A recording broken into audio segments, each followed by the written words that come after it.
Welcome to health time.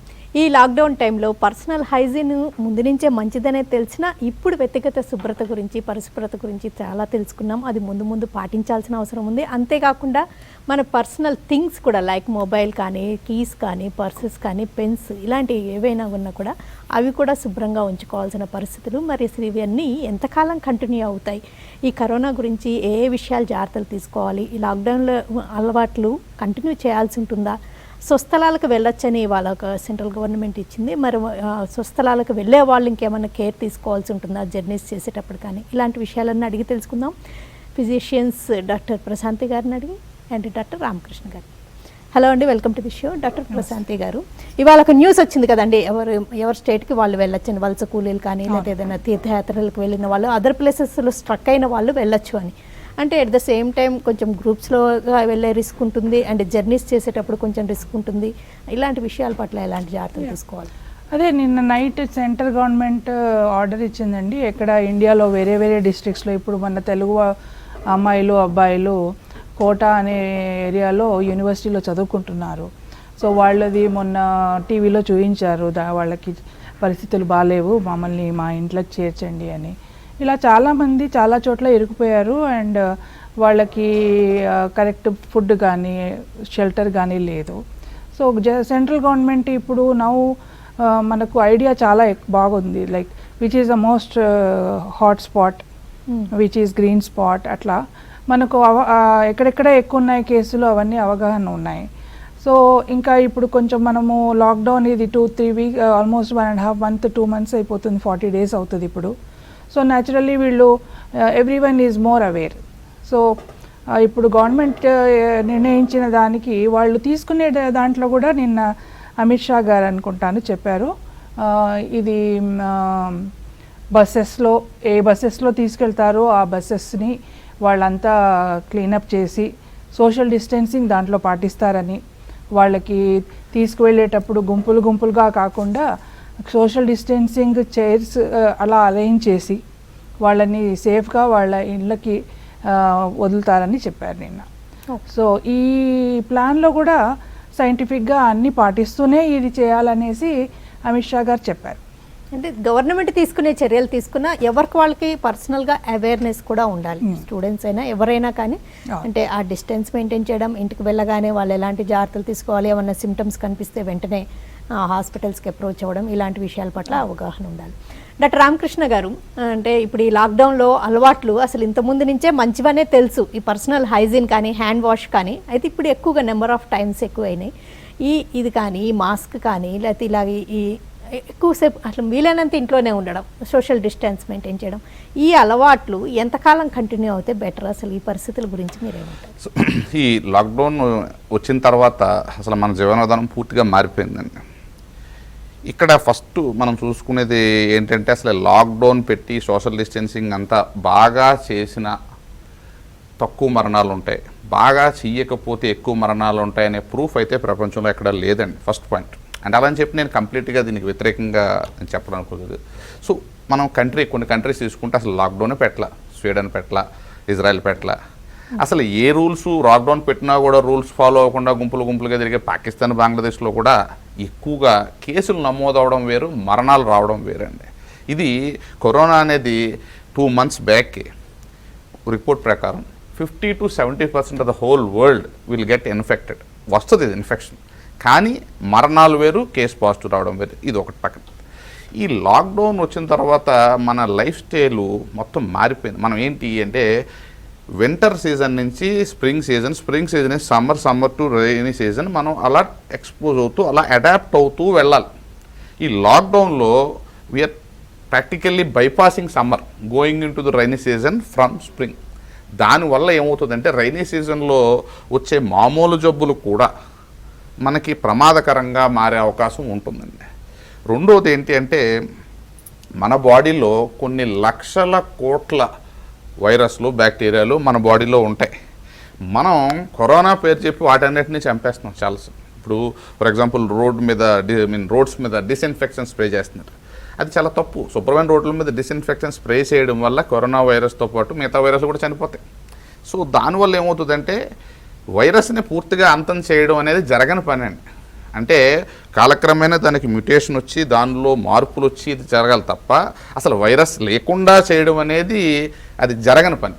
అరచేత్తో సూర్యుని ఆపాలనుకోవడం. So ఏమవుతుందంటే మనం ఇక్కడ it's high time that lockdown ఉండడం వల్ల మన దేశానికి ఫైనాన్షియల్గా కానీ హెల్త్ పరంగా కూడా నష్టం జరుగుతుంది ఎక్కువ రోజులు లాక్డౌన్ ఉంటే. ఇంకా సో ఇప్పుడు స్లోగా ట్రాన్సెంట్గా ఆ హాట్స్పాట్స్లో కొంచెం రెస్ట్రిక్షన్స్ ఉంచి మిగతా చోట్ల రెస్ట్రిక్షన్స్ తీసి ఒకటి మన శుభ్రత అతి శుభ్రత వేరు. శుభ్రత అంటే ఏంటి, మనం బయటికి వెళ్ళి వచ్చిన తర్వాత ఇంత వాష్ చేసుకోవడం అది శుభ్రత.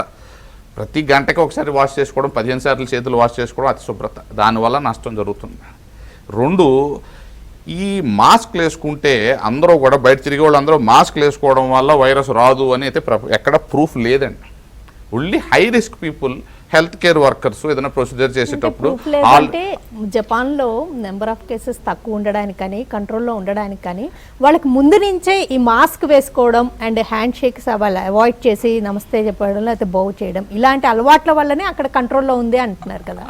అంటే మనం జపాన్తో చూస్తున్నారు, మరి స్వీడన్, ఇజ్రాయెల్లో ఏమి లేవు, మరి అక్కడ కూడా తక్కువ ఉన్నాయి. వియత్నాంలో అసలు లేవు, ఈ అలవాట్లే లేవు, అక్కడ కూడా తక్కువ. అంటే ఈ ఏరియాస్లో మనకు తక్కువ ఉన్నాయి అనుకోవడం కంటే వాళ్ళు రాకుండా ఏమేమి ప్రివెంటివ్ మెజర్స్ తీసుకున్నారో అది చూడడం మనకు చాలా ఇంపార్టెంట్. నేను అనేది preventive measures. For example you take వియత్నాంలో January 23rd కేసు వచ్చిందండి. First case reported January 23rd. Lockdown in Vietnam is introduced in April 1st. 3 weeks lockdown పెట్టారు. ఒకటి కేసు నెంబర్స్ తక్కువ ఉంటే నిజంగా తక్కువ ఉన్నట్టు కాదు, వాళ్ళు టెస్ట్ చేసి ఉండకపోవచ్చు. ఇప్పుడు ఇండియాలో నాట్ ఈవెన్ 1% కదా 0.1% పాపులేషన్ కూడా టెస్ట్ చేయలే. నిజంగా 1% పాపులేషన్ టెస్ట్ చేస్తే మోర్ దెన్ 1 million బయటకు వస్తాయండి. సో చేసిన కేసులు ఎక్కువ కేసులు చేయనప్పుడు నెంబర్స్ తక్కువ వస్తే నేను నెంబర్స్ గురించి మాట్లాడలేదు, ఓన్లీ మార్టాలిటీ గురించి, మరణాల గురించి మాట్లాడుతున్నా. వియత్నాంలో మనకు చూసుకుంటే చైనా నుంచి, ఇప్పుడు చైనా టు వియత్నాం తీసుకుంటే 2019లో నేను డేటా తీసి చూస్తే 60 లక్షల మంది చైనీయులు వియత్నాం వెళ్ళారు టూరిజం కోసం. అది కాక క్రాస్ బార్డర్ ట్రేడింగ్ చాలా ఎక్కువ అవుతుంది. Vietnam is at more risk than Italy in getting exposing to the corona virus. కానీ నేననేది ఏంటంటే అక్కడ గవర్నమెంట్ చర్యల వల్ల అది తగ్గింది అని అంటలా. There are many other factors. Nature protected. అంటే నేననేది ఏంటంటే మనం మిగతా ప్రకృతితో ఒక అనుసంధానంతో ఉండాలి. అది లేకుండా చేయడం వల్ల కొన్నిసార్లు అతి శుభ్రత వల్ల కూడా మనకి మరణాలు ఎక్కువ వస్తాయి అనేది నేను చెప్తాను. శుభ్రంగా ఉండమని చెప్పడం, అతి శుభ్రంగా ఉండమని చెప్పడం, ప్రతి దాన్ని ముట్టుకుని ప్రతి ఒకదాన్ని టచ్ చేసి ఇంకోదాన్ని టచ్ చేయగానే వైరస్ వచ్చేస్తుంది అనుకుంటే, ఫర్ ఎగ్జాంపుల్ ఈ వైరస్, కరోనా వైరస్ 0 degrees నుంచి 60 degrees వరకు ఉంటుంది, 70 degreesలో కూడా ఉంటుందని కొన్ని రిపోర్ట్స్ ఉన్నాయి. ఎవ్రీ సర్ఫేస్ మీద ఉంటుంది. దీన్ని అరికట్టేయడం, మొత్తం లేకుండా చేయడం అనేది జరగని పని అండి. You have to accept the facts. మీరు చెప్పింది కరెక్టే, ఒక రకంగా కరెక్టేనండి డాక్టర్ రామకృష్ణ గారు. మీలాగానే మా ఫాదర్ డాక్టర్ SR విద్యాసాగర్, ఆయన microbiologist and his main interest was immunology. So నాతో ఆయన actually we had a argument. We don't say it is a discussion, it's a argument. మా నాన్నగారు ఏమంటున్నారంటే, ఏమి నువ్వు చదువు, నేను చెప్పాను కదా నీకు చదువు ఉస్మానియాలో, ఈ లాక్డౌన్లో మీరు ఇట్లా ఉంటే హర్డ్ ఇమ్యూనిటీ ఎట్లా వస్తుంది. సో మనకు తెలుసు మన ఇండియాలో ఇప్పుడు 101.3 బిలియన్ పీపుల్ ఉన్నాం.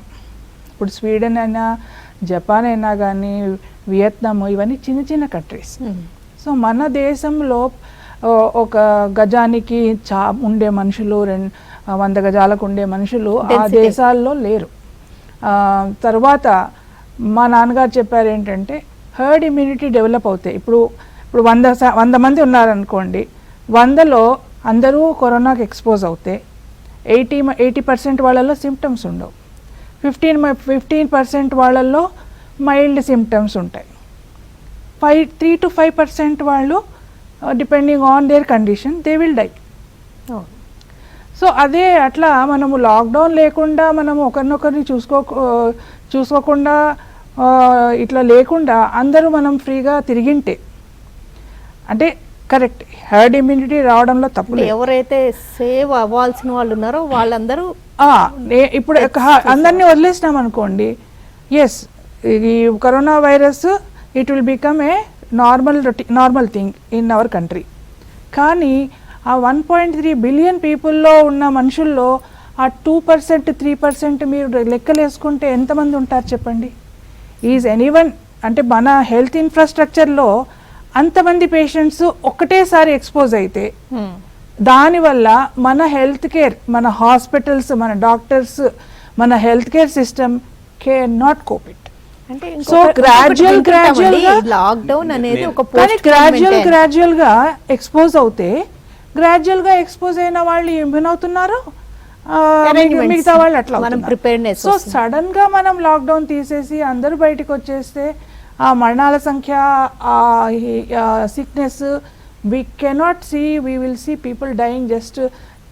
అప్పట్లో వచ్చే వీడియోస్ అలానే ఉంటుంది. కానీ లాక్డౌన్ ఏం చేస్తుంది, ఫేజింగ్లో we are facing the infection and we are not facing lot of deaths. Okay, డెఫినెట్గా మీరు చెప్తున్నట్టు లాక్డౌన్ వల్ల పోస్ట్పోన్మెంట్ అండ్ ప్రిపేర్డ్నెస్ మనకి ఆ ఇన్ఫ్రాస్ట్రక్చర్ అవన్నీ కొంచెం ప్రిపేర్ చేసుకోవడం, నెంబర్ ఆఫ్ కేసెస్ తగ్గించడం జరుగుతుంది. ఈ లాక్డౌన్ టైంలో ఈ కరోనా మహమ్మారితో వచ్చిన అలవాట్లు ఎప్పటికీ కంటిన్యూ చేయాల్సి ఉంటుందా, ఇప్పట్లో వదిలేసే అవకాశమే లేదా, మన పర్సనల్ థింగ్స్ పట్ల ఎలాంటి కేర్ తీసుకోవాలి, అండ్ ఏ హెల్త్ ప్రాబ్లమ్స్ ఉన్న వాళ్ళు లాక్డౌన్ టైం తర్వాత వెంటనే చెకప్స్ చేయించుకోవాల్సి ఉంటుంది, వివరాలను అడిగి తెలుసుకుంటున్నాం. Physicians doctor Prashanthi, doctor Ramakrishna గారు. డాక్టర్ రామకృష్ణ గారు, మీరు చెప్తున్నారు అంటే మీరు ఒకవేళ ఇన్ఫోసిస్ నారాయణమూర్తి గారి ఆర్టికల్ చదివారేమో, అంటే ఆయనేమో అంటే ఇంకా కంటిన్యూ అవుతే మాల్ న్యూట్రిషన్ తోటి పేదరికంతో చనిపోతారు, మీరేమో టోటల్గా లాక్డౌన్ కాన్సిక్వెన్సెస్ గురించి కాదండి మాట్లాడేది. ఇప్పుడు ప్రూఫ్ వర్సెస్ కంట్రీస్ ఈ స్ట్రిక్ట్గా ఇంప్లిమెంట్ చేసిన దేశాలు, చెయ్యని దేశాలు మధ్య పోల్చుకొని చూస్తే అక్కడ ఇది కూడా ఇప్పుడు కూడా ఊహాజనితమైన విషయం. ఫర్ ఎగ్జాంపుల్, ఈ 1920లో వచ్చిన స్పానిష్ ఫ్లూ లాక్డౌన్ పెట్టడం వల్ల సక్సెస్ అయింది అంటున్నారు. కానీ 5 కోట్ల మంది చనిపోయిన తర్వాత ఆగింది. అది సక్సెస్ అని నేను అనట్లేదు. లాక్డౌన్ వద్దు అని నేను అనట్లేదండి. 15 రోజులు పెట్టిన తర్వాత దట్ ఇస్ డిలే చేయడానికి గ్రాడ్యువల్గా తీసేయాలి. మనం ప్రాక్టికల్గా సమ్మర్ అంతా లాక్డౌన్లో ఉండి డైరెక్ట్గా రైనీ సీజన్ వచ్చిన తర్వాత బయటకు వస్తే పరిణామాలు చాలా తీవ్రంగా ఉంటాయి. లాక్డౌన్ మూలాన తీవ్రమైన పరిణామాలు ఉంటాయి, లాక్డౌన్ తీసేయడం వల్ల కాదు. ఇమ్యూనిటీ తగ్గే రిస్క్ ఉంటుంది. మనకి ఈ స్ట్రీట్ ఎక్స్పోజర్ లేకుండా ఇప్పుడు ఉండే మైక్రోబ్స్ ఎన్విరాన్మెంట్లో మనం దేనికైతే ఎక్స్పోజ్ అవుతామో, తర్వాత రైనీ సీజన్కి వెళ్ళిన తర్వాత మనకి అడాప్టబిలిటీ ఈస్ వెరీ ఇంపార్టెంట్. ఆ అడాప్టబిలిటీని కోల్పోతాం. రొటీన్గా వచ్చే జలుబులు, ఫ్లూ వైరస్లతో కూడా మరణాల వరకు దారితీయడానికి అవకాశం ఉంటుంది. సో నేను సోషల్ డిస్టెన్స్ మెయింటైన్ చేయొద్దనట్లా, మెయింటైన్ చేయాలి. అతిగా ప్రవర్తిస్తున్నారు. అంటే చాలా చోట్ల కూరగాయలు ఉన్నాయి, అపార్ట్మెంట్స్ ఎల్ఆర్లో కూరగాయలు డెటాల్తో కడుగుతున్నారు, కడిగిన తర్వాత ఇంట్లో తీసుకెళ్తున్నారు. అంత భయం వద్దండి. శుభ్రత వేరు, అతి శుభ్రత వేరు. ఓకే, మీరు చెప్పేటట్టు హాట్ స్పాట్స్ లో too much of anything is good for nothing అనే పాయింట్ మీరు ఇందాక నుంచి స్ట్రెస్ చేస్తున్నారు. ఓకే అండి. ఇంకోటి డాక్టర్ ప్రశాంతి గారు, అంటే personal hygiene must, which is a must ఇప్పుడు ఇంకా. అండ్ ఇంకా ఈ బయటకు వచ్చేటప్పుడు ఈ కొన్ని క్యారీ చేస్తుంటాం, పర్స్ కానీ, మొబైల్ కానీ, కీస్ కానీ, పెన్స్ కానీ, ఇవన్నీ కూడా చాలా మంది చాలా కన్ఫ్యూజన్స్కి గురవుతున్నారు. ఇప్పుడు లాక్డౌన్ ఒకవేళ తీస్తారనుకోండి, అంటే తెలంగాణలో తీసే అవకాశాలు, అట్లీస్ట్ హైదరాబాద్లో తీసే అవకాశాలు తక్కువ, కానీ గ్రీన్ జోన్స్లో తీస్తారు. సో మెయిన్గా మనము ఎంత డిస్ఇన్ఫెక్ట్ చేసినా కానీ వీఆర్ నాట్ డూయింగ్ 100%. ఆ డిస్ఇన్ఫెక్షన్ కూడా కొన్ని అవర్స్ వరకు ఉంటుంది, ఆ తర్వాత రెగ్యులర్గా ఉంటుంది బయట. సో బయటికి వచ్చినప్పుడు మనము వర్క్ ఫ్రమ్ హోమ్ కంటిన్యూ అవుతుంది, ఇంకొన్ని నెలలు కంటిన్యూ అవుతుంది. కానీ మరీ మీరు బయటికే రాలేరు, you have to show what is the reason, అట్లాంటివి ప్రాబబ్లీ తగ్గిపోతాయి. ఇప్పుడు మనం బయటికి రాగానే మీరు ఎందుకు వచ్చారు బయటికి అని పోలీస్ అడుగుతున్నారు, అవన్నీ మేబీ అవన్నీ తగ్గుతాయి. తర్వాత కొన్ని చిన్న చిన్న షాప్స్ అన్నీ తెరుస్తున్నారు, అవన్నీ అవుతాయి. కానీ సోషల్ డిస్టెన్సింగ్ మెయింటైన్ చేయాల్సిందే. మినిమం 1.5 మీటర్ అండ్ 6 మీటర్స్ అయితే బెస్ట్. ఎందుకంటే తుమ్మితే మనకు వచ్చే ఎరోజాల్ అంటాం కదా, అది 140 కిలోమీటర్స్ స్పీడ్తో బయటకు వస్తుంది. సో 6 మీటర్స్ వరకు వెళ్ళిపోతుంది. అది ఎయిర్లో it will be remaining around 20 minutes or 30 minutes. ఆ టైంలో ఎవరు వచ్చినా కానీ దే విల్ ఆల్సో ఇన్హేల్. అదే మనం దగ్గినామనుకోండి, వితౌట్ ఇట్లా దగ్గితే 40 km/h స్పీడ్ తోటి అది బయటికి వస్తుంది. సో బయటికి వస్తుంది కాబట్టి దాన్ని అరికట్టడానికి మనము మాస్కులు వేసుకోవాలి. So surgical mask is where there are likely where people are infected. ఇప్పుడు మనము ఎవరైతే బయటికి వెళ్తారో గ్రాసరీస్ కొనడానికి, వాళ్ళు double layered or triple layered cloth mask వేసుకొని బయటికి వెళ్తే సరిపోతుంది. మన ఇంట్లోనే చేసుకోవచ్చు. మన టీ షర్ట్స్ అట్లా ఉంటాయి కదా పల్చనివి, అవి వేసుకొని బనియన్ క్లాత్ అట్లాంటి వాటితోటి 3 లేయర్స్ పెట్టుకొని అది వెళ్తే సరిపోతుంది. సోషల్ డిస్టెన్సింగ్ మెయింటైన్ చేయాల్సిన అవసరం ఉంది. తర్వాత మన షాప్ వాళ్ళు ఇప్పుడు ఎట్లయితే శానిటైజర్ ఎంటర్ అయ్యేటప్పుడు ఇస్తున్నారు, బయటికి వచ్చేటప్పుడు ఇస్తున్నారు, అలా చేయడం ఇంపార్టెంట్. మళ్ళీ బయట మన మెయిన్ ఏంటంటే మన మొబైల్ ఫోన్. ఇప్పుడు నేను టీవీ చూస్తుంటే టీవీలో మొన్న ఆర్ఎంపీ అది ఏదో చూపించారు, ఆర్ఎంపీ డాక్టర్ అనేసి ఎవరినో పట్టుకున్నారు. ఆయన ఫోన్లో మాట్లాడి ఎమ్మెల్యే తోటి అదే ఫోను ఆర్ఎంపీకి ఇచ్చాడు. And RMP suppose to be probable Covid. So అలా పొరపాటున మనకు ముందు ఉండే అలవాట్లాగా అలా ఇచ్చేస్తే ఆ ఫోన్ మీరు వాడినప్పుడు మీకు వచ్చే అవకాశం ఎక్కువ ఉంటుంది. సో మెయిన్ థింగ్ మనము ఒకవేళ మన దగ్గర డబ్బులు ఉంటే బ్లూటూత్ ఇయర్ ఫోన్స్ ఉంటాయి కదా, ఆ ఇయర్ ఫోన్స్ పెట్టుకొని మీ జోబులలో మీరు ఫోన్ పెట్టుకుంటే జస్ట్ బ్లూటూత్ ఆన్ చేసి ఆఫ్ చేసుకొని మాట్లాడితే your risk of contacting virus from your phone is less. Okay, అదొకటి. తర్వాత మనము బయటికి వెళ్ళినప్పుడు గ్లౌస్ వేసుకొని ఏదైనా చేస్తే అక్కడ కూరగాయలు కొన్నా కానీ ఏదైనా సర్ఫేసెస్ ఇచ్చేసినా కానీ మనం ఇంటికి రాగానే ఆ గ్లౌజ్ బయటనే తీసేసి ఒక బకెట్లోనో దేంట్లోనో మనం డెటాల్ వాటర్ పెట్టేసి ఆ గ్లౌజ్ దాంట్లో వేసేసేస్తే సరిపోతుంది. మనం వాడిన మాస్క్, ఒకవేళ మనది సర్జికల్ మాస్క్ ఉంటే ఈ సర్జికల్ మాస్క్ని ఇవి తెంచేయాలి. ఇవి తెంచేసేసి ఒక క్లోజ్డ్ డబ్బాలో వేయాలి. ఎందుకంటే మన లోపలి సర్ఫేస్ కంటే బయట ఎక్స్పోజ్ అయిన సర్ఫేస్లో it must be having some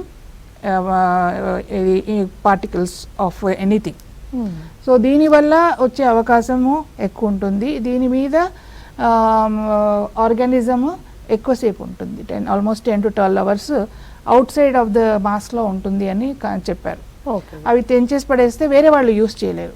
ఇప్పుడు మనం చూసాం కదా, చాలామంది ఇంజెక్షన్లు ఉంటాయి, అది క్లీనప్ చేసుకొని ఇంజెక్షన్లు తీసుకుంటారు, ఐవి డ్రగ్ అడిక్ట్స్. అందుకే మనం నీడిల్స్ అన్నీ హాస్పిటల్లో ఇచ్చేసేస్తాం. సో అదే జాగ్రత్త, మనం ఇవి ఇట్లా తీసేసి తెంచేసేసి దాంట్లో వేసేసేస్తే వేరే వాళ్ళకు కూడా వచ్చే అవకాశం ఉండదు. అదే కాకుండా మనం ఇంటికి వచ్చిన తర్వాత సోప్ వాటర్ తోటి తుడుచుకోవడం చాలా మంచిది. డిస్ఇన్ఫెక్టెంట్ అవసరమే ఉండదు. సోప్ వాటర్ ఉంటే that is the best way to kill the virus. మన ఫోన్స్కి కూడా ఇప్పుడు మన బ్రిటిష్ మెడికల్ జర్నల్లో వచ్చింది. ఇప్పుడు మనం సోప్ కొంచెమే వేసుకొని నీళ్ళతోటి ఇచ్చేసి చిన్న లేయర్, ఆ లేయర్ తోటే మనం మొబైల్ని మరీ నీళ్ళు ఎక్కువ కాదనమాట, నీళ్ళలో ముంచకూడదు, లైట్గా చేసేసి తర్వాత కాటన్ క్లాత్ తుడిచేసుకుంటే కూడా that phone can get disinfected. ఇలాంటి క్లీన్ చేసుకునేటప్పుడు చేతులు కడుక్కొని వాటిని క్లీన్ చేయాలా, వాటిని క్లీన్ చేశాక హ్యాండ్ వాష్ చేసుకోవాలనేది కూడా వాళ్ళ కన్ఫ్యూజన్ ఉంటుంది. అంటే యూ హ్యావ్ టు ఇప్పుడు మనము దానికి మళ్ళీ దానికి ఫోన్కి మనం అంటించకూడదంటే ఫస్ట్ మనం చేయగలుగుకోవాలా, తర్వాత దాన్ని క్లీన్ చేసిన తర్వాత మళ్ళీ మన చేతులకు రాదు అంటే మళ్ళీ ఇంకోసారి క్లీన్ చేసుకోవాలా. So I think that is has to be done. So there is lot of jokes కూడా ఉన్నాయి ఈ విషయంలో, but I think that is mandatory. And most important, డెటాల్లో వేసి కూరగాయలు కడగాల్సిన అవసరం లేదు. జస్ట్ సోప్ వాటర్ కూడా అవసరం లేదు. మన బ్రెడ్ తెచ్చుకున్నాం అనుకోండి, సేమ్ మన మొబైల్కి ఎట్లా చేస్తామో అదంతా సోప్ వాటర్తో తుడిచేసేసి మళ్ళీ క్లీన్ క్లాత్తో తుడిచేసేసి పెట్టుకోవచ్చు. మోస్ట్ ఇంపార్టెంట్ ఏంటంటే best to avoid frozen food. Frozen ఫుడ్లో the virus can stay and live for 2 years. So మన ఫ్రీజర్లో బయట నుంచి పిజ్జాలు కానీ ఈ పిల్లలు తినేవి ఫింగర్ ఫుడ్స్ ఉంటాయి కదా, అవన్నీ ఇన్ఫెక్ట్ అయితే మాత్రము అవి they can remain in the freezer for almost 2 years అని చదివాను. సో ఇది మాత్రము అవాయిడ్ చేయాలి. సో ఫ్రెష్గా మనం కూరగాయల్ని బాగా కడిగేసుకొని అవసరమైతే ఎండలో పెట్టడము, లేకపోతే మైక్రోవేవ్లో పెడితే కూడా it can get rid of the things. So microwave heat కూడా అది చనిపోయే అవకాశం ఎక్కువ ఉందన్నమాట. డాక్టర్ రామకృష్ణ గారు, ఇప్పుడు ఎమర్జెన్సీ వాటికే లేకపోతే మరి సంథింగ్ వెరీ అన్యూజువల్ సిమ్టమ్స్కే హాస్పిటల్స్కి వెళ్ళే పరిస్థితి అలాగే వెళ్తున్నారు, చాలా వరకు అవాయిడ్ చేస్తున్నారు. ఒకవేళ ఇప్పుడు 7th నుంచి ఫ్రీ అవుతాయి అంటే ఎలాంటి హెల్త్ ప్రాబ్లమ్స్ ఉన్న వాళ్ళు ఇప్పుడంతా ఆపి ఉంటారు కదా, ఎలాంటి వాళ్ళు మస్ట్గా చెకప్స్ చేయించుకోవడం ఇంపార్టెంట్ అంటారు? ఎలాంటి వాళ్ళు హెల్త్ చెకప్స్ కానీ వాళ్ళ రిపోర్ట్స్ కానీ చెక్ చేసుకోవడం ఇంపార్టెంట్ అంటారు. అంటే హైపర్ టెన్షన్ వల్ల, బీపీ వల్ల, థైరాయిడ్ ప్రాబ్లమ్స్, కొన్ని హెల్త్ ప్రాబ్లమ్స్కి ఎవ్రీ మంత్ చెకప్స్ ఉంటూ ఉంటాయి. అంటే అర్థం కాదు. అంటే ఎటువంటి ప్రాబ్లమ్స్ ఉన్నవాళ్ళు లాక్డౌన్ టైం తర్వాత చెకప్స్ చేయించుకోవాల్సి ఉంటుంది. అంటే రెగ్యులర్ చెకప్స్కి ఏ ఏ సెక్ట్ ఆఫ్ పేషెంట్స్ డాక్టర్ని కలవాలా. సో డాక్టర్స్ అంటే నేను చెప్పేది ఏంటంటే అండి, ఈ రైనీ సీజన్ వచ్చిన తర్వాత ఆబ్వియస్గా నెంబర్స్ ఎక్కువ ఉంటాయి. అంటే జలుబు దగ్గులు అనేవి కరోనా వల్ల వచ్చినా, ఫ్లూ వల్ల వచ్చినా చాలా ఎక్కువ ఉంటాయండి. అంటే better get checked right no. ఈ లాక్డౌన్ తీసేసిన తర్వాత వేడి ఉండగా సమ్మర్ సీజన్లోనే మనం చెక్ చేసుకుని రొటీన్ అంటే డ్యూ డేట్ ఉన్న వాళ్ళు చెక్ చేసుకుంటే మంచిది. మనం తీసుకోవాల్సిన జాగ్రత్తలు ఎవరికి అంటే మెయిన్ ఎవరైతే చనిపోవడానికి ఎక్కువ అవకాశాలు ఉన్నాయో వాళ్ళకే మనం ఎక్కువ జాగ్రత్తలు తీసుకోవాలండి. ఇది ఈ ఇజ్రాయెల్లోను, స్వీడన్లోనూ ఆల్రెడీ ట్రై చేశారు. యంగర్ పాపులేషన్ని మామూలుగా వదిలేస్తున్నారు, మామూలుగా చూస్తున్నారు. Only older population and stage 4 cancer ఉన్నవాళ్ళు, తర్వాత ఆల్రెడీ లంగ్స్ ఇతర కారణాల చేత సిఓపిడి రకరకాల కారణాల చేత లంగ్స్ ఆల్రెడీ డ్యామేజ్ ఉన్నవాళ్ళు, ఎవరైతే చనిపోవడానికి ఎక్కువ అవకాశం ఉందో వాళ్ళు మాత్రం ఇందాక మేడం చెప్పిన జాగ్రత్తలన్నీ యాజ్ ఇట్ ఈస్గా తీసుకుంటే మంచిది. నా ఆలోచన వరకు మిగతా పబ్లిక్ మాత్రం ఇలా ప్రతిదీ మనం ఎక్కువగా క్షుణ్ణంగా ఆలోచించి చేస్తే ఒకటండి, ఇంకొక 6 నెలల పాటు ఇలా చేసినా కానీ వైరస్ మన దగ్గర రాదు, వైరస్ లేకుండా ఉండదు అనేది లేదు. అన్లెస్ ఇట్ మ్యూటేట్స్ అది రాదు. ఎందుకంటే అది వేడిలోనూ పోతుంది, చలిలోనూ పోతుంది, ఎందులోనూ పోతుంది.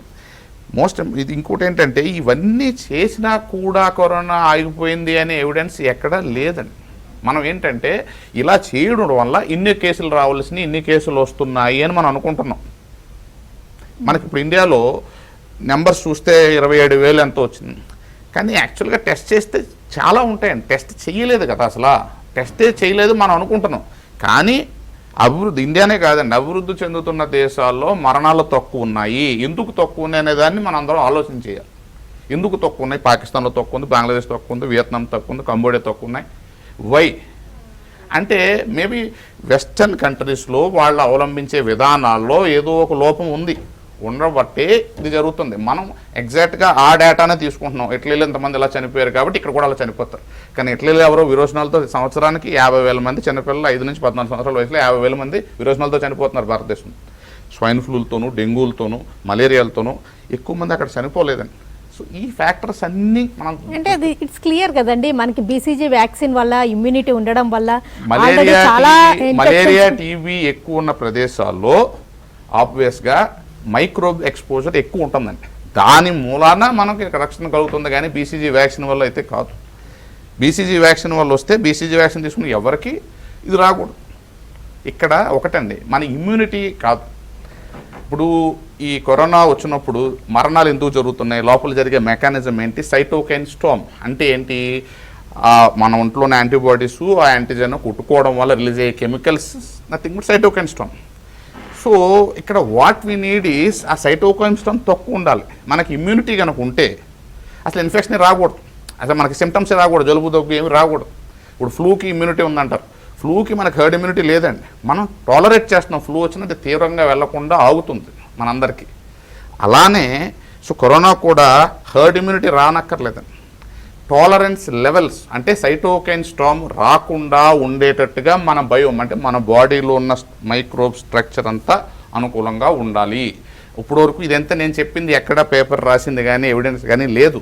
కానీ రెట్రోస్పెక్టివ్గా ఆలోచిస్తే కొన్ని కంట్రీల్లో ఎందుకు జరిగింది, కొన్ని కంట్రీల్లో ఎందుకు జరగలేదు అని చూస్తే ఇవన్నీ నా వరకు నాకు వచ్చిన అవగాహన. కానీ ఇప్పుడు ప్రొలాంగ్డ్ మన ఇంట్లో కూర్చుని ప్రతి దానికి చేతులు శుభ్రం చేసుకుని రోడ్ల మీద డిస్ఇన్ఫెక్ట్ చల్లుకుని అలా ఉంటే రేపు వర్షాకాలం వచ్చిన తర్వాత మనం రొటీన్గా ఫేస్ చేసే ఆర్గానిజమ్స్కి ఎక్స్పోజ్ అయిన తీవ్ర పరిణామాలు రాబోతున్నాయి. నేను నా కొంచెం ఆలోచన డిఫరెంట్ అండి. ఎందుకంటే మనము కట్టడి చేస్తున్నాము, చాలామంది సిక్ కాకుండా ఉండడానికి మనం కట్టడి చేస్తున్నాము. నేను అగ్రీ చేస్తాను, మనం టెస్టింగ్ చేయడం లేదు, అవసరం లేదు టెస్టింగ్. అందరికీ ఇప్పుడు నార్మల్గా ఉన్నారు అనుకోండి, వాళ్ళకి టెస్టింగ్ చేయాల్సిన అవసరం లేదు. సిక్కుకున్న వాళ్ళనే మనం కాన్సన్ట్రేట్ చేయాలి. అది మనము ఇది పద్ధతి తప్పు అనుకోవడం తప్పు. ఎందుకంటే ఇప్పుడు పాకిస్తాన్ డేటాని నమ్మాలా వద్దా అనేది అందరికీ తెలుసు. ఓకే. సో మనము బేసిక్గా ఏంటంటే మనం వెళ్ళే దారిలోనే వెళ్తూ మనము ఫేజ్ వైజ్గా ఎక్స్పోజ్ అవుతున్నాము. ఆస్ట్రేలియాలో, న్యూజిలాండ్లో now the numbers are very less. ఎందుకంటే వాళ్ళ గవర్నమెంట్లో నేను అక్కడ ఉన్నాను, people follow what government orders, they will not do anything against అట్లా అనమాట. ఓకేనండి డాక్టర్ ప్రశాంతి గారు, డాక్టర్ రామకృష్ణ గారు. ఓకే, ఈ లాక్డౌన్ టైం అలవాట్లు కంటిన్యూ చేస్తే బెటరు, కానీ మీరు చెప్తున్నట్టుగా అతి కాకుండా ఉంటే మంచిది. కానీ ఎవరు పాటించాలో వాళ్ళు తప్పనిసరిగా పాటించి, అంటే కేర్ఫుల్ మెజర్స్ తీసుకుంటే నథింగ్ బ్యాడ్ కదా, వీ విల్ బీ సేఫ్. ఈ పాయింట్స్ అన్నీ చెప్పినందుకు థ్యాంక్స్ డాక్టర్. ఇది వాళ్ళ హెల్త్ ఫైల్.